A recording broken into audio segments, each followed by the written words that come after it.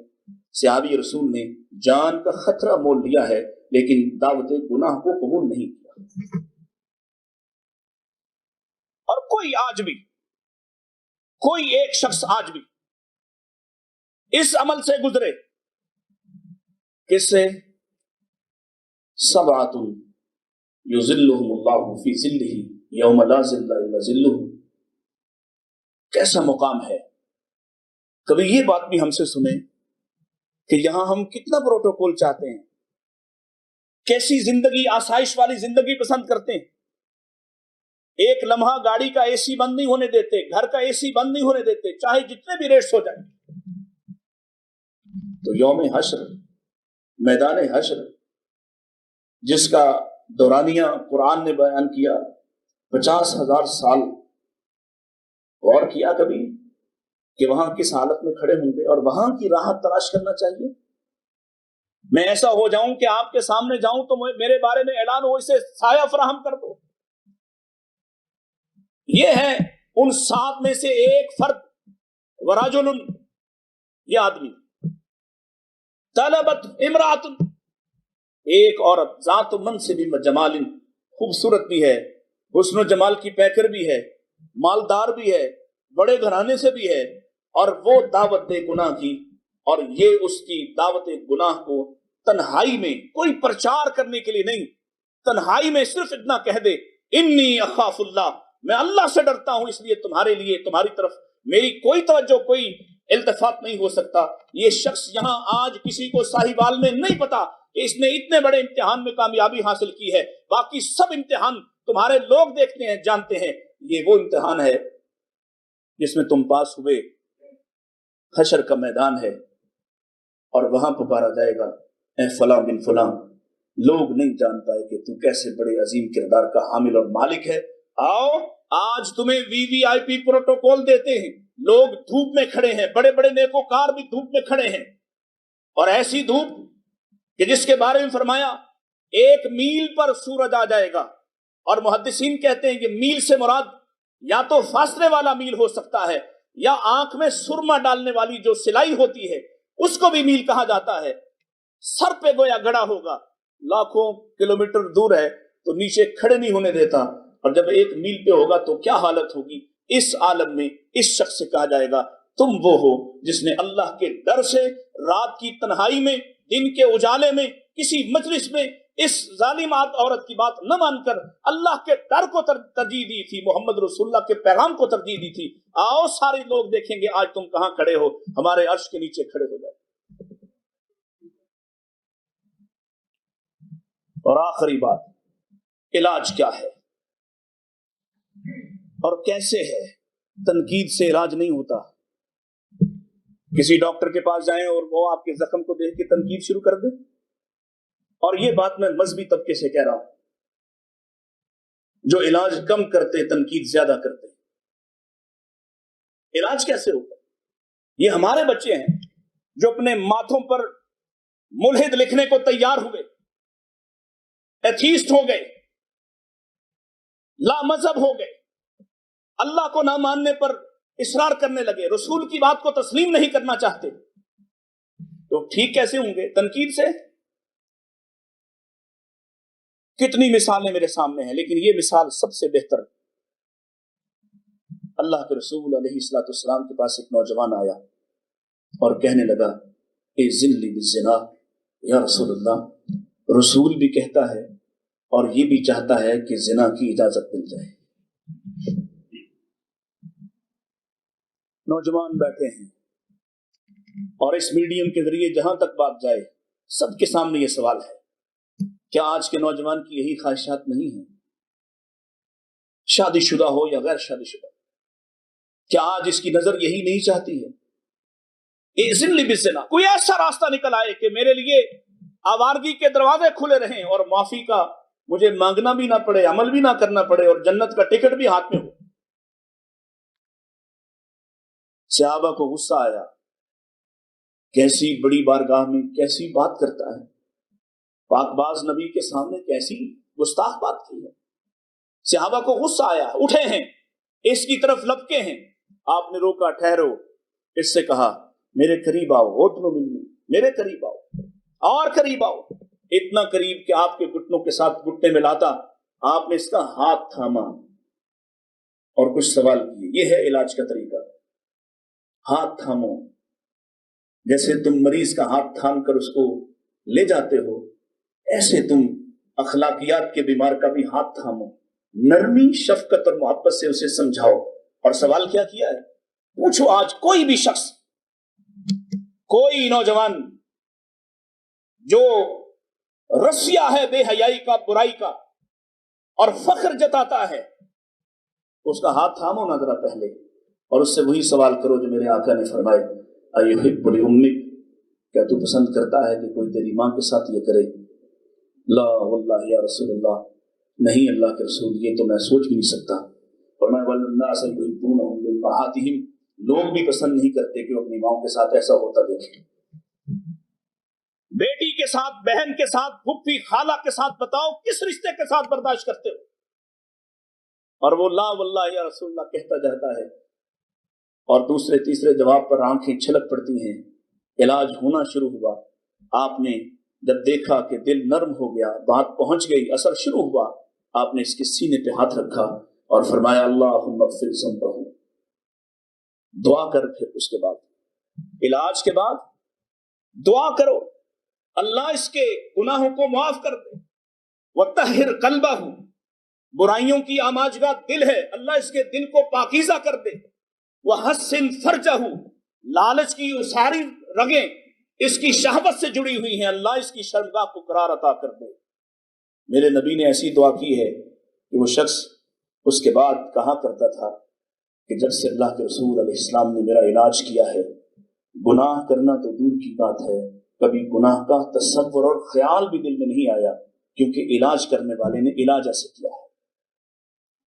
آئیے، آج ہماری سب سے بڑی ضرورت، ہمیں سائنسدان بھی چاہیے، ہمیں ٹیکنالوجی کے اوپر آگے جانے والے بہت سے لوگ چاہیے، عالم بھی چاہیے، ہمیں تمام علوم کے ماہر، تمام فنون کے ماہر بھی چاہیے، لیکن اللہ کی قسم ہے اگر وہ صحیح مسلم نہیں ہیں تو یاد رکھیے وہ قوم کے جو فیضان سماح سے وہ محروم، حد ان کے کمالات کی ہے، برق و بخارات کی کہانی سے اوپر نہیں اٹھیں گے، اور واپس جہاں جانا ہے وہاں شاید کوئی ریڈی مان، کوئی پھل بیچنے والا ہم سے بہت آگے کھڑا ہو کہ اس نے اس اخلاق پر پہرا دیا ہو جو محمد رسول اللہ پیغام لے کر آئے تھے صلی اللہ علیہ وآلہ وسلم۔ جزاکم اللہ خیر۔